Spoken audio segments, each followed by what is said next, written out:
welcome to Crawlspace. I'm Tim here today with Lance. Lance, how are you today? I have been looking forward to this all week. It's only Tuesday, but I've been looking forward to it since Monday, so I'm doing pretty well now that we're saddled in. I hope everyone out there is as excited as I am for this episode, and I hope you are feeling well. How are you? You feeling weird enough? I'm feeling very weird for this episode of Weirdspace. This is our second edition. We did one that aired on June 5th, 2022, so you want to go check that one out. It was really fun. The people on social media seem to really like it. We got a comment here from Squirrely Girl 83 on YouTube. She says, I really enjoyed this episode. A big part of why I'm a Crawlspace/missing fan is the banter and chemistry between Tim and Lance. Hearing them talk on lighter subject matter is always a treat. Hoping to see more of these. Well, here you go, Squirrely Girl. We're back. Yeah, that's got to be a t-shirt. Here you go, Squirrely Girl. It's fun. You know, it is fun to do this. I particularly like the no bullet point format where we roll with things. One thing leads us to the other, and we don't really know the direction in which we're going. We just strap in and let it take us along. We're along for the ride, like everyone else. We just have some light guidelines. We look up these weird stories, these fun stories, sometimes spooky, sometimes heartwarming, like today, and sometimes just like what type stories. So you want to just get rolling with an update from the last one? Absolutely. Let's get right into it. We do have an update for one of the stories that we spoke about last time. It was about these passengers on an airplane set to take off that received images of plane crashes, crashes that had actually happened where people died, and a lot of passengers on this flight received these images, and the flight did not take off. They thought maybe there was a security risk. Turns out they actually arrested 9 suspects after these photos were sent. And you and I went on a little bit of a theory, went down a little bit of a theory rabbit hole, and I think we both came to the conclusion, our personal conclusion, that those who sent these images had to have worked on the plane. They had to have been either the flight attendants or the pilots or both, but we said inside job, absolutely. Turns out we were wrong. We were wrong. Yes, we were wrong.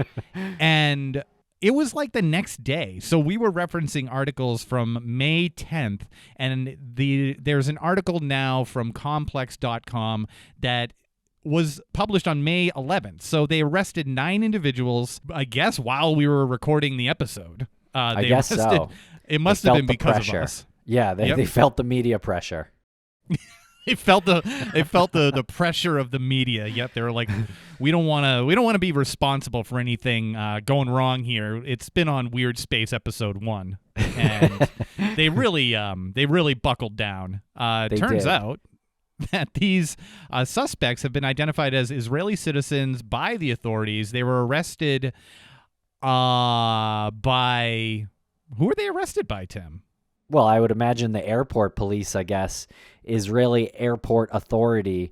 But what I'm confused about is how 9 people are responsible for this. Like, how in the world? Like, it only took probably one of them to press the button to have these images sent. Like, how are 9 people? And clearly these are like teenage boys, right? Or like young 20-year-old. I mean, I would think. I don't even want to go down. I don't even want to venture a guess anymore because I was convinced that it was an inside job. Maybe this was something that here I go. My brain is telling me not to do this. But maybe they were a group of people that wanted to continue doing this. Maybe they wanted to turn this into something that was a continual cyber attack, and they just weren't savvy enough to fully bury their identities. And maybe it was super easy to find them because they made the arrest pretty much within hours of it happening. Right. Yeah, they were probably giggling after sending the pictures. I do like to picture them giggling. 9 of them is so confusing to me. This article from Complex goes on to say all 9 suspects are being questioned by police, noting the act could be deemed a terrorist threat. Yeah, up to 3 years, apparently. I guess it depends on what they're charged with, but yeah, we will see. Maybe we'll have another update on Weirdspace 3. Yeah, Weirdspace 3 will try to give you another update. Maybe we'll follow the court case. We'll live stream the trial. We'll live stream the trial. Now, I want to explore just a quick question. Is this in your head a victimless crime? No, I mean, I think it's a real terror threat. I really do, because they caused fear in the people on that flight, and I think that's sort of the definition of terrorism. Whether they intended that or not, I don't know. It doesn't really matter, actually, and they caused delays in the flight. So I don't know what real world implications those delays had for all those other passengers, but I would be pretty annoyed at these 9 folks if I was on that flight. I agree with you. I think this is not a victimless crime. This definitely has affected the passengers that were evacuated from the flight. Like, you'll never be able to take another flight again the same way. Maybe some of them will never fly again because this can have some traumatic ramifications. And we explored this. I can't believe I'm talking about D.B. Cooper again. We explored this a bit when we had our D.B. Cooper episode and how that we thought was a victimless crime because basically no one knew that this was happening on the plane, and they found out after the fact. So we were like, is this a victimless crime or is it a victim? Like, are there victims here? So we had that conversation, and I just wanted to ask it in this case as well, because no one died. People were arrested, so it was a crime. Are we considering it victimless? But I agree. Like, I think I don't believe it's victimless. These no, people I don't are think victims. so. No. And Lance, one of our stories from this week we have from UPI.com. It is about a Welsh man who drank at 56 pubs in 24 hours, and he is apparently submitting this to the Guinness Book of World Records and trying to acquire that record, I guess. He looks happy. He looks happy in the picture that is posted of him on UPI.com. Gareth Murphy, he did break that Guinness Book of World Records, and I want to say it is noted that those beverages did not have to be alcoholic beverages. So while he did drink at each pub, he sometimes mixed in a Coke, a cranberry juice, along with his Guinness. Yeah, I'm so unimpressed when I got to that part of the Me article. It really took a lot of the fun out of it. I mean, anyone could pretty much do that. It's more just of have time. Yeah, it's more of an endurance test. Like, you actually have to do it in a 24-hour period. But really, you could probably do that in like a few hours, couldn't you? I mean, I guess you have to travel to 50-something pubs, but yeah, there's Gareth. Yeah, who broke the record. I have to say, I'm kind of jealous. I'm not that impressed. I'm kind of jealous. He goes on to say that he lost count of how many toilet breaks he took. At the beginning, it was minimal, once every 10 pubs, say, but at the end, I think I was going every 2 or 3 pubs, and that was a quote. Spare us, Gareth. The sob story. I'm with you. I wish we could have I can't even fake a debate here. He says the record attempt was, quote, the hardest thing I've ever done in my life. If that's the hardest thing you've ever done in your life, buddy, bless you, sir. Now, Lance, did you know that I once submitted to be in the Guinness Book of World Records? You do? Yes. Yeah, please, though. Don't let me stop you from telling the story. So I want to say it was 2008 or 2009, but there was this tree that produced these weird limes or lemons or whatever. It was some kind of hybrid, and they were huge. And I thought that it was just a strict lime, and I was like, well, you know what? There's no record in the Guinness Book for world's largest lime. I'm going to try to get it in. And so part of the submission process was getting media for your submission. So I take it this article might be that media that this fellow Gareth Murphy needs to submit to the Guinness Book of World Records. But I would be so much more impressed if it was alcoholic beverages. Not that I'm promoting that much alcohol consumption. I don't want to lose sight of the fact that you submitted this line. We need to all go back on this. So you got a little news article written, right? Yeah, the San Fernando Valley Sun covered it in English and Spanish. Yep. Oh, good, right? I got a picture in the paper. Yep. So what happened? Well, I got denied because there was no evidence, I guess, that this was actually a lime. And, I was really bullshit at the time, but looking back, I kind of agree with Guinness Book. Like, this probably wasn't a lime. Like, I don't even know what I was doing. It's probably some kind of like hybrid that, has some definition that I have not looked into at this point and don't really care about. But it did not get me into the Guinness Book of World Records, unfortunately. You tried, you checked all the boxes, and my question to you is, was this the hardest thing you've ever done in your life? You know what? Not even close. And it was one of the goofiest things I've ever done in my life that I actually spent some energy trying to make happen. It was all really a joke. And no, it was one of the easiest things I've ever done in my life, maybe save for just the effort of getting the article written. We had to get a video done, things like that. But it was a fun experience to actually go through the process of submitting to Guinness Book, because Guinness Book is something like I used to read as a kid, flip through those pages, and it was just kind of weird to me and mind-blowing that people actually went through the process of doing this. And I guess shout out to Gareth for going through the process. I guess just most people don't think about it. Exactly. There is a process to get in. And yes, of course, shout out to him. We wouldn't be talking about this. We wouldn't be giving our gentle ribbing if we didn't have some level of appreciation and respect for him. He does, again, seem very happy in this picture. It looks like he's got half a pint of Guinness there. And I would love to talk to him. I'd love to get him on the show, and maybe he can break down each pub. And we can do 56 episodes with him. All right. Well, next time that'll be Weirdspace 4 after we cover the trial of the those 9 people. Okay, Lance, and here is another story from UPI.com, and it's about a New Hampshire woman who was reunited with her lost cat after 4 years. A little bit of a heartwarming story here.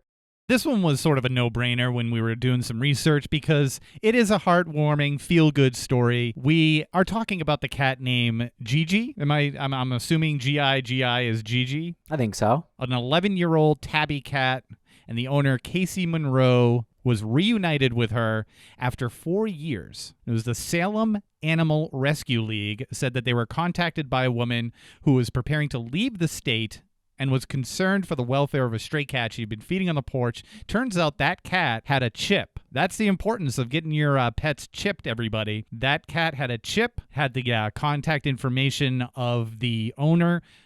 I think that the phone number that was connected to the chip didn't work, but they managed to find her in another way, by way of the chip, that they at least had her name, and was reunited with the cat. Could you imagine? I mean, after 3 or 4 months of your pet being missing, you probably have assumed that they've been hit by a car or have perished in the woods or something. You probably don't have much hope of their return. But 4 years later, that's when you're almost like on the fence about buying a new pet. You might have already bought a new pet. Yeah, how weird.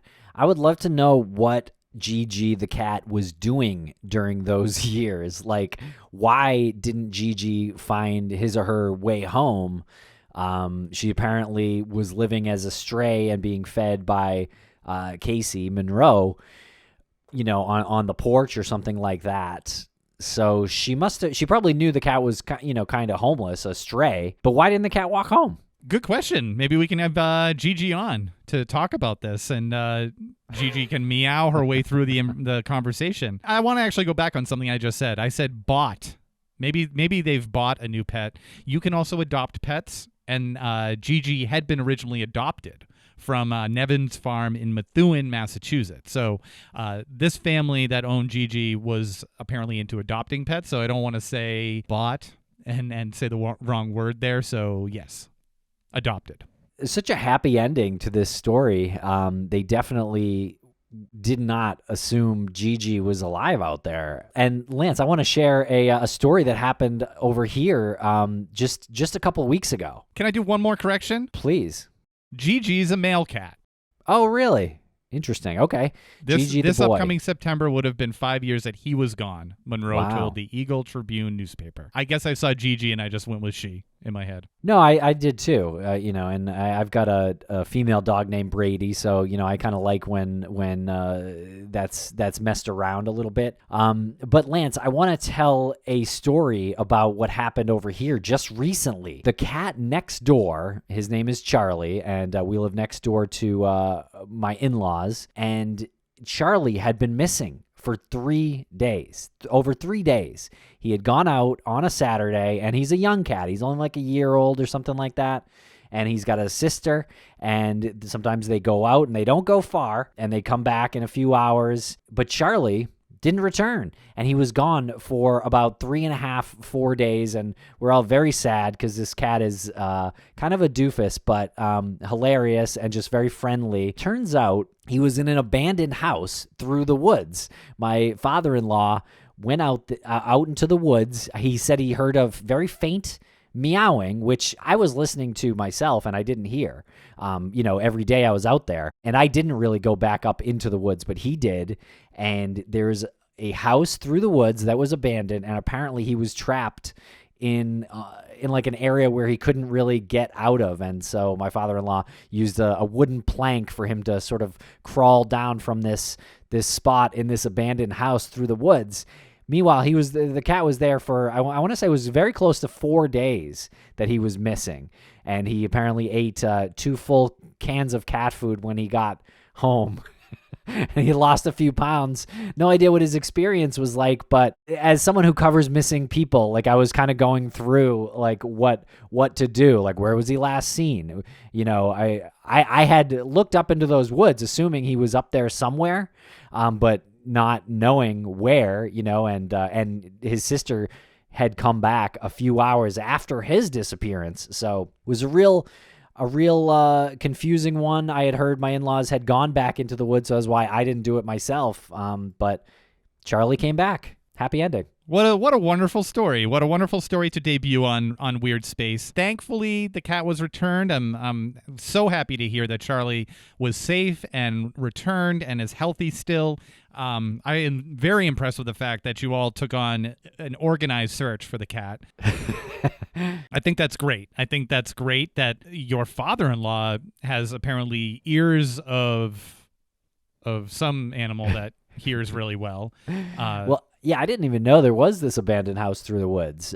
You can't even see it from where I am, but he knew that house existed, and I guess went right for it. Because what probably happened was maybe the cats encountered, I don't know, a fox or maybe a skunk or something that was chasing them, and Charlie managed to, because cats can friggin' jump, probably Right. went into an area to get away from this other animal that couldn't fit into the area. So, hey, Charlie's a survivor and was calling out and survived for almost 4 days. Must be so happy now. Thing must have slept for like 2 days straight. I think so. He wanted to go right back out, apparently, which I think I would have had an opposite reaction there. But again, he's kind of a doofus, a lovable doofus, though.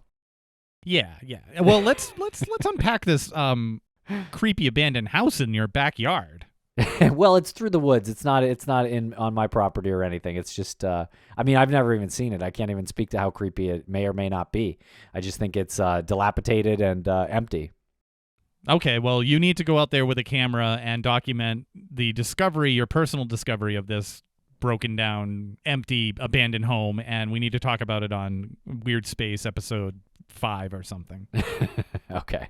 And we'll be right back after a quick word from our sponsors. Thanks to our sponsors, and now we're back to the program. And Lance, our final story here today is about a ghost hunter who believes that he tricked a ghost into letting this fellow photograph him. And this is an article from ladbible.com, written by Dominic Smithers, came out on June 9th, 2022. Headline is, Ghost Hunter Tricks Black Monk of Pontefract into Photo, Leaving Him in Tears of Fear.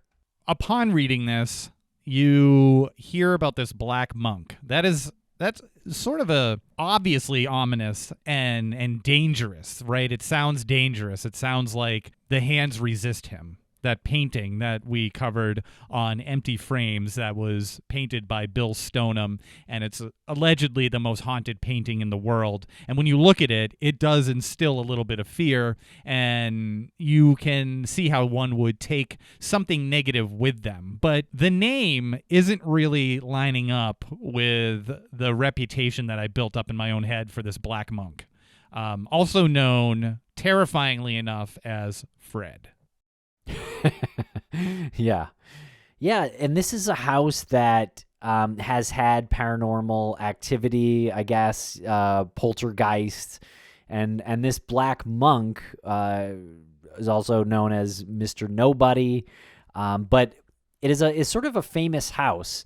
It's 30 East Drive in Pontefract, and is a modest 3-bedroom house that was built in the 50s. It apparently has this dark side and sort of has this ghost tourism aspect to it. Well, what did you think about the activity that this Fred, Mr. Nobody Black Monk, partakes in when he's haunting people? Apparently, he just drops marbles on people. Like he manifests marbles out of the air? I was reading this article from hauntedrooms.co.uk, and they said one of his favorite activities is he'll manipulate marbles. So sometimes there'll be marbles that will roll across the floor, or they say that he'll throw them, but he doesn't really like throw them to harm anybody. And sometimes they just kind of drop out from like as if they fell from the ceiling. It sounds, in a sense, like a fun poltergeist, and not something that would instill fear in me or cause me to almost have a reaction that will bring me to tears if I see a picture. The picture itself isn't even much evidence that this is a entity caught on film. Right. Yeah, and also this entity, or whatever you want to call it, sort of pulls other pranks too, some involving puddles on the floor where people can't actually clean them up. When you go to retrieve a towel or paper towel or whatever, there is a new puddle, which is kind of a fun gag, I guess. But there are some creepier ones too. There's a woman by the name of Diane who apparently claims to have been grabbed by her long hair and violently dragged backwards up the stairs, kicking and screaming the whole way. Afterwards, the girl was understandably traumatized, and she was left with visible finger marks around her throat. No pictures attributed here, but that is from hauntedrooms.co.uk as well, that same article. And that's pretty much the only one that is referenced, right? Unless I missed something that describes this ghost, this entity, as being violent. Yeah, apparently some people would be slapped. It says some clergymen had their faces slapped or were pushed. So I guess it's kind of, on one hand, it seems playful. On the other hand, sometimes it seems to have a temper. Well, when I read that about the slapped, I really just thought it was an homage to like the Three Stooges. Just playful. Like Three Stooges violence. meets the ghost. Yeah. Yeah. Right. Meets Fred the ghost.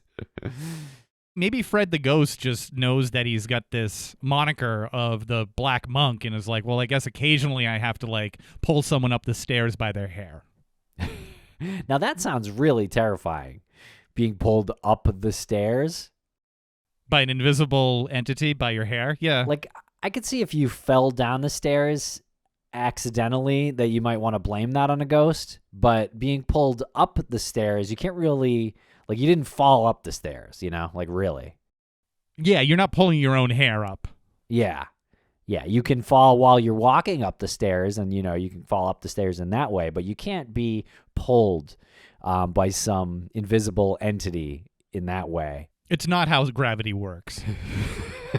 That is true. We'll go into that in Weirdspace 6. Got a lot of material for the upcoming Weirdspace episodes. Now, do you want to break down this picture just a little bit? I do, but first I want to say that the owners of this house, they apparently they're aware of all this, activity, and they make sure that visitors sign a waiver releasing the owner of the liability. And alcohol is forbidden in the house, as is the use of Ouija boards. And no visitors are able to attempt an exorcism of the property, which I feel like you'd probably allow that. You'd probably want that. But apparently there's some thought that it wouldn't work anyway, or it would just cause more anger from the entities. And if anyone has more information on this house, please feel free to reach out to us. Do they charge? I don't see anything here about charging. I'm not sure. But this photographer who apparently went into the house and claims to have tricked the monk did so recently, and did so using a mirror, which I thought was kind of the coolest part of this story. Now, how did he use a mirror to trick the monk? So this ghost hunter fellow named John Paul Newlands from Lincolnshire ventured into this house knowing that it is known to be one of the most haunted houses in the area. And what he did was set up a mirror, and this is a quote. He says, "I used the mirror as a false sense of security for him, and I caught it that way." So he said he had seen the monk several times, I guess, during his stay, and he set up a mirror to apparently photograph the mirror to, I guess, make the monk think that he didn't care about him. Like, I guess the theory he's John here is working with is if the ghost knows you're trying to take a picture of him, he won't let you. So instead, he was, I assume, had this mirror and had his phone or his camera up to the mirror, pretending to take some boring photo of a mirror. And then that's when the ghost appeared through the mirror. In the reflection. And when you look at the picture, you can see that there's a Beatles poster in the background, and that is reversed. So this is taken in the mirror. And then to the right of that is this smudgy, blurred area that honestly could be a number of things. Yeah, I mean, it kind of just looks like almost like the curl of like the edge of a mirror to me, because it does look distorted. Looks like the room is distorted, but it just kind of looks like another layer of like a graphic to me in a way. It's almost like the smudge effect on Photoshop. You ever use the smudge effect where you just kind of like push things? I would love to believe this one, and apparently there's some real experiences that people have in this house, but this one, I can't see the monk. Like, I see the image, and it's clouded. There does seem like there are robes here, sort of something hanging in the image, if you want to actually imagine what this is. Like, I can't really say it's more than a smudge either, though. For what it's worth, John Paul does say in this article that he won't force his belief on others. And he said, "I won't say that this is a paranormal picture due to the fact that I spotted the photo, and I don't like to force people into seeing what they don't see. I will leave it to the imagination at the moment." But it convinced him enough where he was, again, almost in tears. I gotta say, I don't see a robe. I need to really look at this. I'm trying to find something here. Oh, wait. Oh, maybe I do. Oh, that white thing down there. That's interesting. Yeah, there's something. There's some kind of like curtain or robe that it kind of could look like. But it's not like you expect the black monk. You expect like actual black robes. Looks like white or maybe like a beige or an off-white color anyway. They should call him the beige monk. It's just not as ominous. True. We need to get John Paul on. John Paul Newlands from Lincolnshire needs to come on and talk about this, because the more we're unpacking here, it does seem like there's a bit of eeriness to this playful poltergeist. And there's also a movie that was released. It's called When the Lights Went Out, and that is a movie that's sort of about the house. So there's definitely some documented spooky activity there. And apparently about the house, experts say that the town's gallows were at one time opposite of the house, and that there was a monk that was sentenced to death for raping and murdering a young girl. And I guess it's speculated here that that could be the Black Monk. And in addressing the black versus white/beige monk, the current owner, Bill Bungay, says it's fascinating for several reasons. And one of the more fascinating reasons, other than the difference in color, is that he references the hood of this image being Diddy Man tall, not Cistercian monk tall. And the Diddy Men, I looked this up, fictitious dwarves created and popularized by British comedian Ken Dodd. Had you ever heard of Diddy Men? Sort of maybe reminded me of the little beings in Phantasm. Right. No, I've never heard of the Diddy Man. Unless we're talking about Puff Daddy. That's what I thought it was at first. And then I was thinking, why are they directly referencing P. Diddy?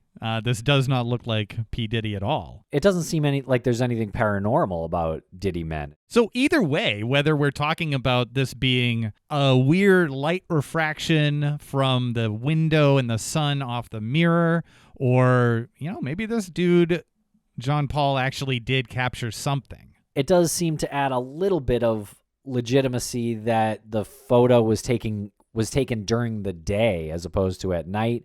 Maybe that's a little harder to mess with it if that's what John Paul there did, but I don't know. He seems like a bit of a straight shooter, so we would definitely love to invite him here on the show if he does want to talk about it, or if anyone knows John Paul Newlands from Lincolnshire across the pond, let us know. All right, everybody. I hope you enjoyed this latest episode of Weirdspace. Tell us in the comments, and we'll see you soon. I feel like we ended on a fart.